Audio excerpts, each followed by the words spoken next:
let's hear it for Michael one more time. It really takes courage to get up here and speak out, so we appreciate all of our speakers, and it takes courage to be out there as well, so thank you guys all for being here. Now, are you ready to get our energy back up with another chant? All right, let's do it. No fear, no hate, no ice in our state, no fear. No hate, no ice in our state, no fear. No hate, no ice in our state, no fear. No hate, no ice in our state, no fear. No hate, no ice in our state, no fear. No hate.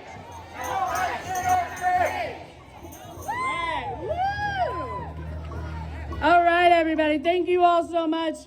I'm loving this energy. I do want to let you know that on the backyard or back on whatever it is back there, we do have a couple activities you can do. You can sign a banner that we have so we can have a visual representation of how many people are against what's happening in our country right now.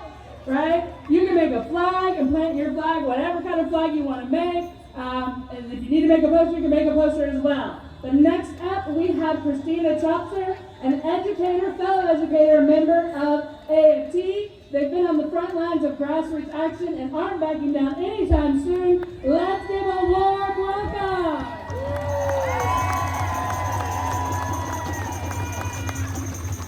Okay, so it's been a while since I've done this. But I just want to start off by saying I'm mad as absolute hell. I'm a social studies teacher. I've been teaching social studies for 23 years in my hometown of Barbourville, which is in Knox County. You may know it because you probably have family that lives there, and that's fine. I've had a hard time since this election, if I'm being completely honest. I feel like the attacks have been coming right, left, and center. I feel like that we as teachers, especially Kentucky teachers, we've fought this kind of bullying. We've won. We fought Matt Bevin. You cannot tell me that Matt Bevin was not Donald Trump before Trump was Trump. And we beat him. We stood up to that bully. We didn't give him a minute of rest. Every moment of every day, we were in our legislators' face and we let them know they could not hide from us.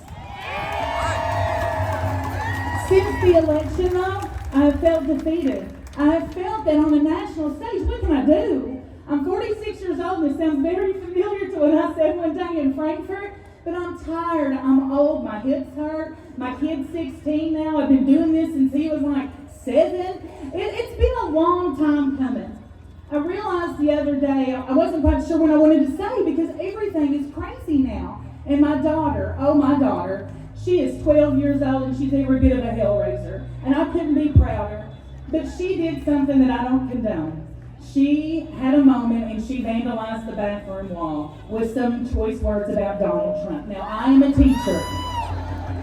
And I was like, baby girl, we can't be doing that. We can't be destroying property. And she said, how else am I supposed to protest? I'm 12 years old. And I thought, my God, I worry about that and I'm 46.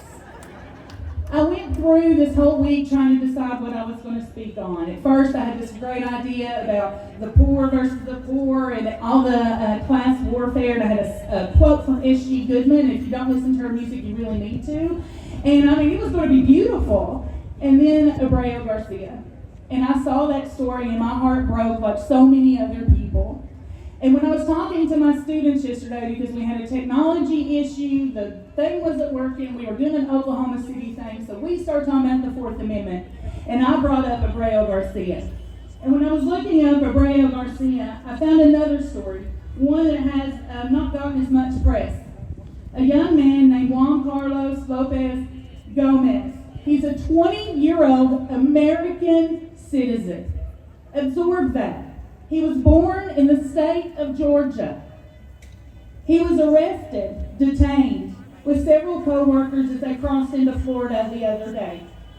He was detained. His original and valid birth certificate was shown to the judge. The judge said, I recognize this is a valid certificate, but I can't let you go because I have to hold you for 48 hours. An American citizen being detained without a charge is kidnapping and illegal. If they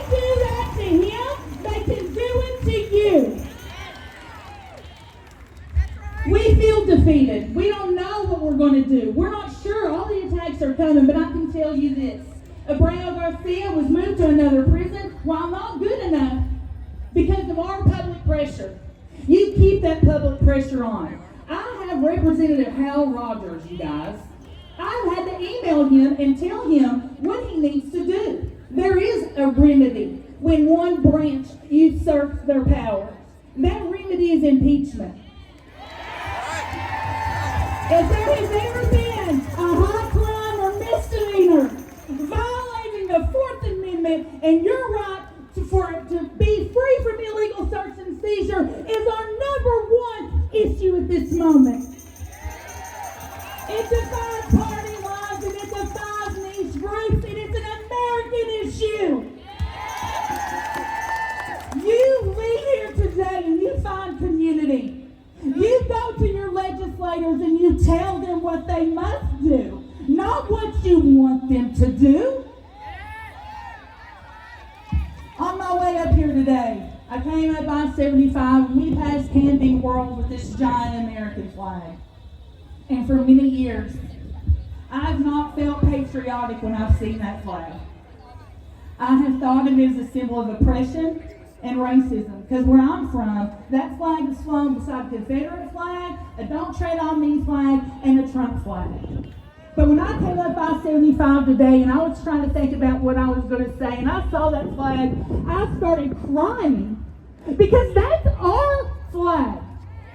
That is a Abreu Garcia flag. That is every trans person, every man, woman, and child. That is our flag. We control this nation, not the rich. There's too many of us. There's not enough of them to stop us. Where do we go? I don't know.